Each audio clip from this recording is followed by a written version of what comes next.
Mes chers amis, nous allons découvrir un enseignement sur la paracha de Korach, la paracha que nous lirons ce Shabbat. Korach est un individu un petit peu particulier, je serais même tenté de dire un petit peu atypique, vu la position qui était la sienne.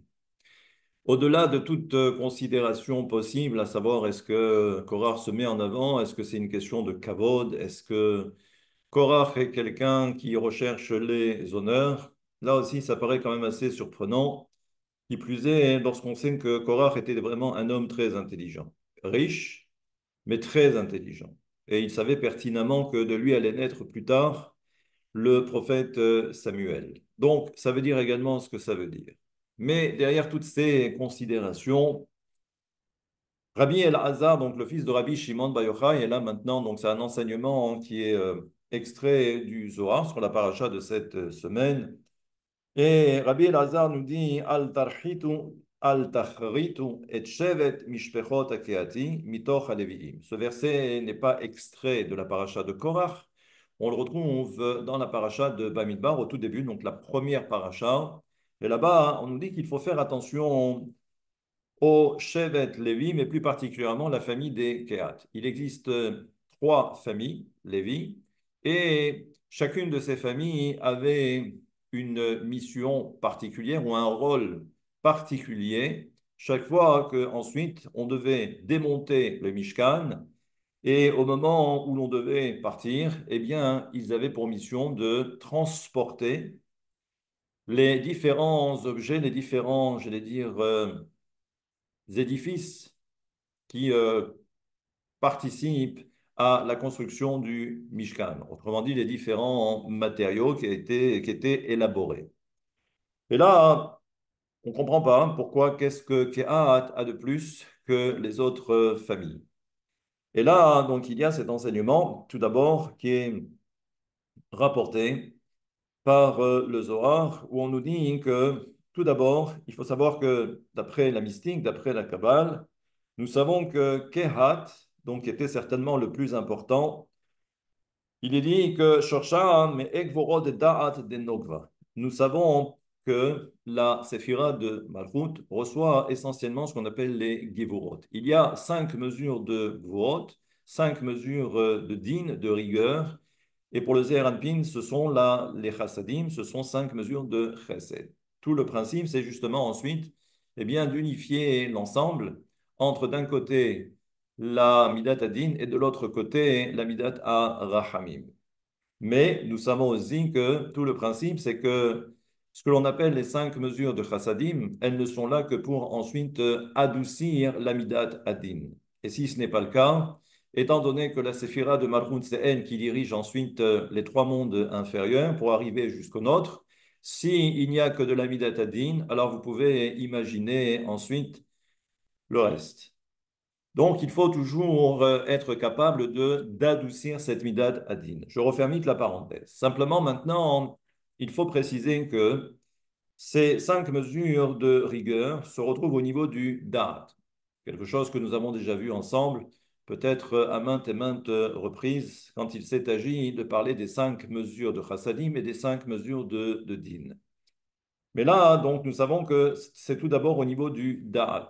Donc là-bas, c'est ce qu'on appelle le shoresh, c'est ce qu'on appelle la racine. C'est de là-bas que commencent, en fait, eh bien, ces 5 mesures de din. Ensuite, eh bien, nous savons que ces 5 mesures de din se propagent au niveau des 5 séphirot inférieures. Chesed, Gvura, Tiferet, Netzach, Hod. Et ensuite, nous savons que les 5 mesures de din arrivent jusqu'au niveau du Yesod. Là, on parle de la Malchut. Donc, premier stade, première étape, c'est les 5 mesures, c'est la racine, c'est l'origine, c'est la source. Eh bien, ce que nous dit donc le Zohar, ce que nous disent la mystique, du moins les kabbalistes, entre guillemets, eh bien, c'est que la famille Kehat était prépondérante par rapport aux 2 autres familles. D'ailleurs, c'est pourquoi la famille de Kehat représente les 5 mesures de din au niveau du Shoresh, au niveau de la racine, c'est-à-dire au niveau de Da'at, de Nogva, de Malchut. Ensuite, les 5 qui descendent dans les 5 séphirotes inférieures, qui se propagent, ça, c'est l'autre famille. Et ensuite, nous avons, eh bien, lorsque les 5 arrivent au niveau du Yesod, au niveau de la matrice, au niveau du fondement également de la Malchut. Et là, on comprend que on est maintenant après Kehat. Nous avons ensuite Gershon et ensuite nous avons, pour terminer, nous avons Merari. Merari, c'est au niveau du Yesod et c'est lorsque ensuite il va y avoir le Yichud entre le Zeher Anpin et la Malchut, entre l'homme et la femme. Fondement avec fondement. Maintenant, nous savons que ce qui se passe au niveau du Mishkan et au niveau des Lévi'im, nous savons que les Lévi'im n'avaient pas le droit d'intervenir tant que les Kohanim ne leur faisaient pas signe.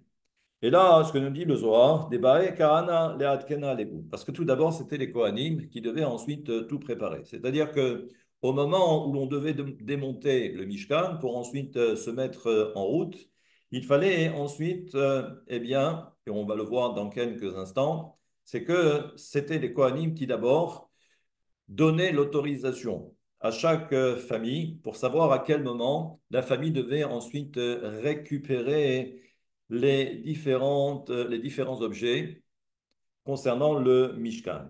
Et bien que on aurait pu se poser la question, c'est que, étant donné que les Lévi'im travailler également dans le Mishkan, c'est-à-dire que la mission des Lévi'im, contrairement aux Kohanim, les Kohanim, c'est ce qu'on appelle Bechashai. Bechashai, ça veut dire que le Kohen, par définition, c'est celui qui est silencieux. Mais quand on dit silencieux ici, c'est celui qui reste sodi, c'est quelque chose qui reste secret, c'est quelque chose qui reste feutré. C'est-à-dire que le Kohen ne parle pas, et on va voir que dans cette notion de sodi, de quelque chose de secret, c'est-à-dire que seul le Kohen savait exactement quel était l'objet qui correspondait à chaque membre de famille des Lévi'im. Tous par rapport à leur niveau. Et ça, il n'y a que le Kohen qui pouvait le savoir. Et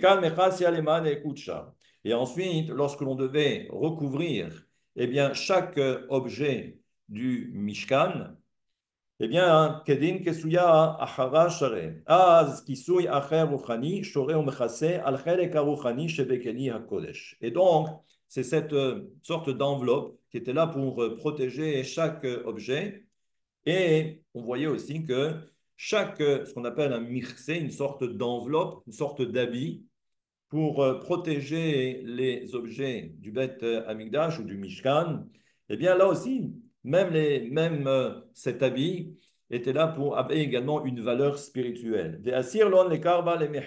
Et on va voir, et là aussi c'est assez surprenant, c'est que les Lévites n'avaient pas le droit de s'approcher, parce qu'en fait, ils n'avaient pas le droit de voir les objets en question. Et ils n'avaient le droit de s'approcher que lorsque les objets du Mishkan étaient complètement recouvert. Des Amila Bechashai. Et c'est pourquoi donc les Kohanim, c'est tout Bechashai. C'est-à-dire que c'est-à-dire qu'on on est ici dans une situation, on va dire, complètement hermétique, où personne n'a le droit de voir, si ce n'est les Kohanim. Et ensuite, la distribution se faisait là aussi que par les Kohanim. C'est-à-dire que seuls les Kohanim savaient exactement pourquoi, comment, et chaque Lévi, ce qu'il devait ensuite transporter. Et chacun en fonction de son niveau. Les Lévi'im, c'était un petit peu particulier. C'est que si les Kohanim, c'est ce qu'on appelle Bechashai, eh bien, concernant les Lévi'im, c'est ce qu'on appelle Bekala. Kala, hein, c'est-à-dire c'est la voix. C'est-à-dire que les Lévi'im, par définition, c'est ceux qui devaient chanter. Ils étaient dans le Mishkan, il y avait le shir, il y avait le chant, et le chant devait se faire entendre. Mais ça, c'est la particularité justement des Lévi'im, parce que les Lévi'im représentent ce qu'on appelle l'Amidat Adin. Et l'Amidat Adin, c'est justement le kol. Parce que nous savons là aussi, d'après le Zohar, que la Midat Adin, ce qu'on appelle la rigueur, l'origine de cette Midat Adin provient de la Bina. Et nous savons que Bina, c'est ce qu'on appelle, et toujours d'après le Zohar, c'est ce qu'on appelle Kol Gadol, c'est la grande voix. Et donc on comprend que eh bien, tout ce qui s'apparente à la notion de din est associé également à la notion de Kol. Et c'est pourquoi donc les Lévi'im avaient pour fonction eh bien, de chanter. Et d'ailleurs, c'est pour cette raison que, comme le dit le Zohar, que les Kohanim n'avaient pas le droit de boire du vin, parce que généralement, le vin, c'est celui qui est associé à la notion de simcha. Et lorsque, comme c'est rapporté dans le Talmud, que lorsque quelqu'un absorbe du vin, à ce moment-là, il commence à dévoiler des secrets. Et donc, on sait très bien que le Cohen, par définition, c'est celui qui doit rester secret. C'est-à-dire qu'il a des informations qui ont été délivrées directement par Moshe Rabbeinu et bien évidemment Kadosh Baruch Hu. Et seul le Cohen doit rester totalement secret, silencieux. Et c'est pourquoi pas de vin. Alors que les Lévi'im, eh ben, c'est tout le contraire. Parce que justement, plus il y a de la simcha et plus on ressent le besoin justement de s'exprimer, de chanter. Et c'est ça la notion donc de simcha. Maintenant, ce que nous dit ici que le Zohar Akadosh, Kadhai madbecha harash sharel it'aruta.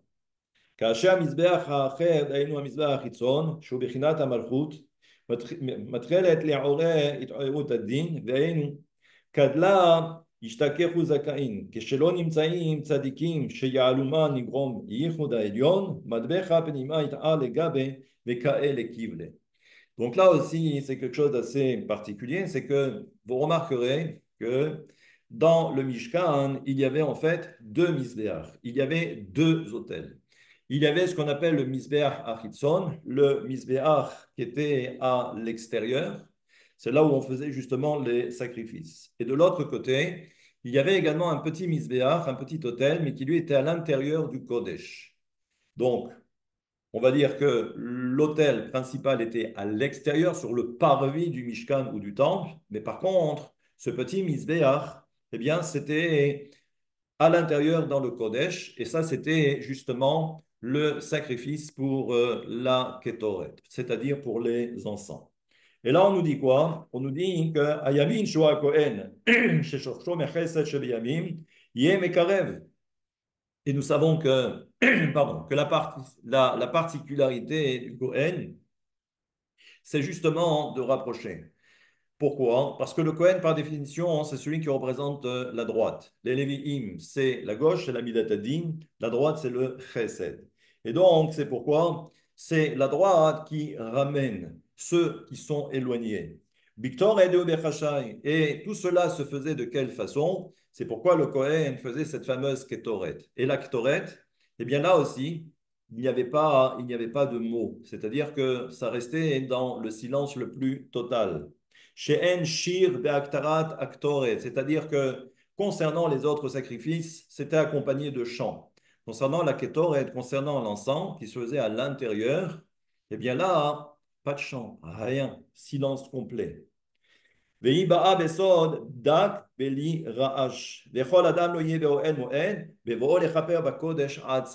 veut dire que personne n'avait l'autorisation de s'approcher lorsque le Cohen était à l'intérieur et lorsqu'il accomplissait ce service par rapport à la Ketoret.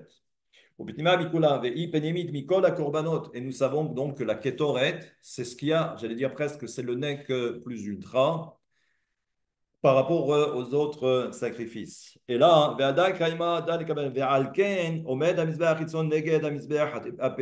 et il faut savoir que le misbeach achitzon, que l'autel extérieur, était, j'allais dire, lié directement, c'est-à-dire il y avait un face-à-face entre le misbeach achitzon et le misbeach apenimi, comme s'ils étaient en fait dans la même ligne de mire. Et là, on comprend maintenant parce que le Mizbeach Achitzon, c'est la séphira de Malchut, alors que le Mizbeach Apenimi pardon, représente la Bina. Dainu Malchut omedet keneged Abina lekabel mimena koach amituk. Et donc, et là, on sait que les deux sont associés parce que le Mizbeach Achitzon devait recevoir justement du misbéach à Penimi, cette notion de mitouk, où il faut adoucir la midat ad-din. La malchoute, encore une fois, c'est la midat ad-din.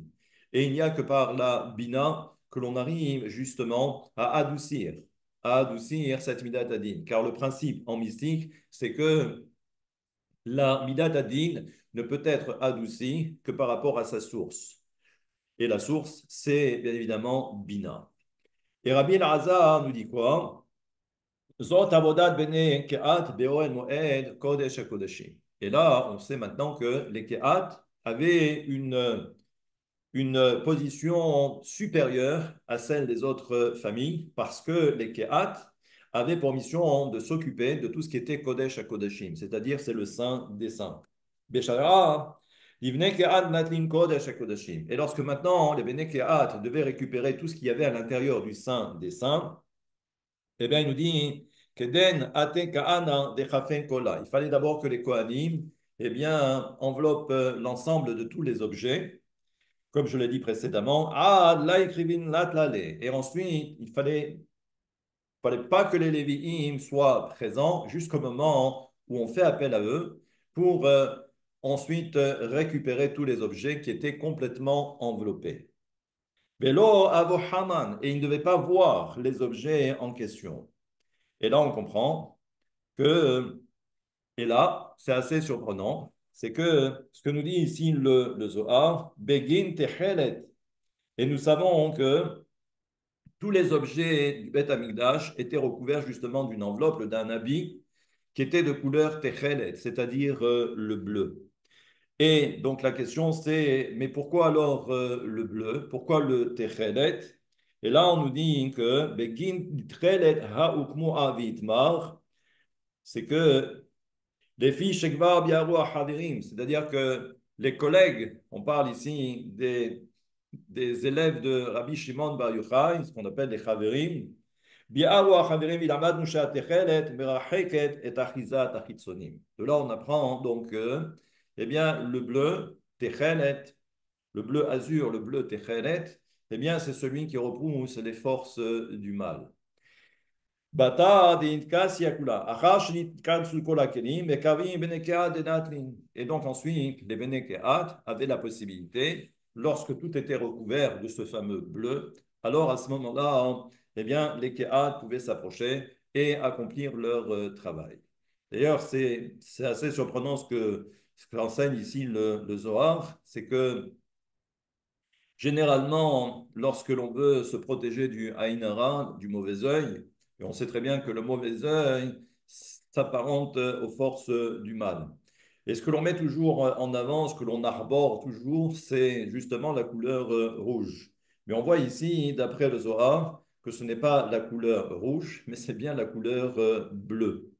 Donc, moralité, ça, en passant, eh bien, c'est vrai que si l'on veut être protégé, alors à ce moment-là, pourquoi pas mettre un peu de bleu au lieu de mettre du rouge qui est un peu, j'allais dire, tape à l'œil. C'est peut-être pour ça aussi, tape à l'œil concernant le rouge, pour repousser justement eh bien, le Aïn hara, le mauvais œil.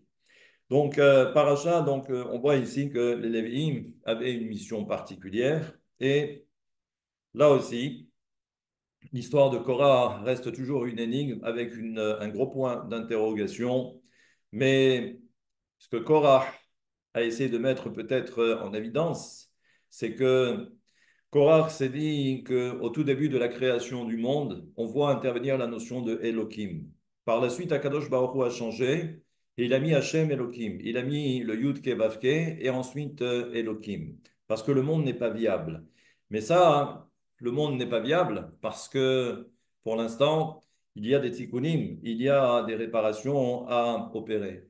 Mais lorsqu'on est dans le désert et que le peuple d'Israël a atteint un certain niveau, Korah a finalement cru que eh bien, le temps était arrivé et que ce qui était prévu au début, au niveau du programme, au moment de la création du monde, le programme initial, eh bien, c'est vrai que le monde devait être géré que par Elohim, la rigueur. Et il pensait honnêtement que le tikkun avait été terminé et que maintenant, il fallait reprendre l'ordre, j'allais dire, normal des choses ou le cours normal des choses tel que Dieu l'avait prévu. Le seul problème, c'est que cette notion de tikkun ne pourra se faire que lorsque l'on arrivera en Israël, parce que Israël, c'est justement la malchoute. Le désert, c'est pas la malchoute. Et tout le travail, la malchoute, qui est appelé Eretz, qui est appelé Adama, eh bien, on verra que tout le tikkun doit se faire en Israël et non pas dans le désert. Voilà quelques enseignements ici proposés par le Zohar et je vous dis à très bientôt.